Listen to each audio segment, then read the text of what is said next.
தற்போது நம்முடைய இணைப்பில் மூத்த பத்திரிகையாளர் ஐயநாதன் அவர்கள் இணைஞ்சிருக்காங்க. சார் வணக்கம் சார். அதிமுகவில் அனைத்து பொறுப்புகளில் இருந்தும் செங்கோட்டையன் நீக்கப்பட்டிருக்கிறார். எடப்பாடி பழனிசாமி இந்த அதிரடி நடவடிக்கையை மேற்கொண்டிருக்கிறார். இது ஏற்கனவே எதிர்பார்த்த ஒன்றுதான் என்றும் தெரிவிக்கப்பட்டிருக்கிறது. இது குறித்து உங்களுடைய முதல்கட்ட பார்வை என்ன சார்? இந்த நடவடிக்கை எதிர்பார்த்த ஒன்றா இல்லையா என்பது வேறு. செங்கோட்டையன் அஇஅதிமுகவினுடைய ஆரம்ப காலத்திலிருந்து கட்சியில் இருப்பவர்.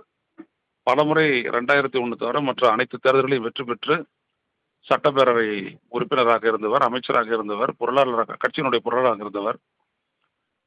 அப்படி எம்ஜிஆரால் பாராட்டப்பட்டு கட்சியில் இருந்த ஒருவர் அவரது கட்சிக்கான பலம் பெறுவதற்கான ஒரு வழியை சொல்கின்றார் என்றால், அதை பற்றி ஆராயாமல் அவரை கட்சி பொறுப்பிலிருந்து இவர் நீக்குகிறார் என்றால், அப்பொழுது எடப்பாடி பழனிசாமிக்கு தனது தலைமையை காப்பாற்றிக் கொள்ள வேண்டும் என்கின்ற ஒரே உணர்வு தான் இருக்கிறது. அதனால் அவர் என்ன பண்றாரு, இந்த மாதிரியான ஒரு நடவடிக்கையை எடுக்கிறாரு. இது அவசரப்பட்ட நடவடிக்கை. நிச்சயமாக இது கடுமையான எதிர்விளைவுகளை ஏற்படுத்தும். குறிப்பா அதிமுக தொண்டர்கள் மத்தியில் இது பெரிய ஒரு அதிருப்தியை ஏற்படுத்தும். எடப்பாடி பழனிசாமியினுடைய தலைமைக்கு எதிரான ஒரு அதிருப்தியை ஏற்படுத்தும். அது பின்னாளில் அது மிகப்பெரிய அளவிற்கு எதிர்ப்பாகவும் மாறலாம், அதிருப்தி எதிர்ப்பாகவும் மாறலாம். அதுதான் இங்க ரொம்ப முக்கியம். ரெண்டாவது, ஒரு கட்சியினுடைய மூத்த உறுப்பினரை இவ்வாறு நடத்துவது என்பது எந்த அதிமுகவினுடைய எந்த தொண்டனும் ஏற்றுக்கொள்ள மாட்டாங்க.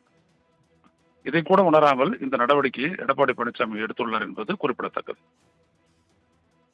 சார், அதிமுக ஒன்றிணைவது குறித்து என்னுடைய குரல் அல்ல, ஒட்டுமொத்த தொண்டர்களின் பொதுமக்களின் குரல் என்றும் எக்ஸ் தளத்துல அவர் பதிவிட்டிருந்தார். இந்த அது மட்டும் இல்லாமல் இந்த 10 நாட்டுக்கு எழுகளும் விடுச்சிருக்கார். இவளுடைய அடுத்த கட்ட நகர்வு என்னவாக இருக்கும் சார்? அதை நம்ம கெஸ் பண்ண வேண்டாம்.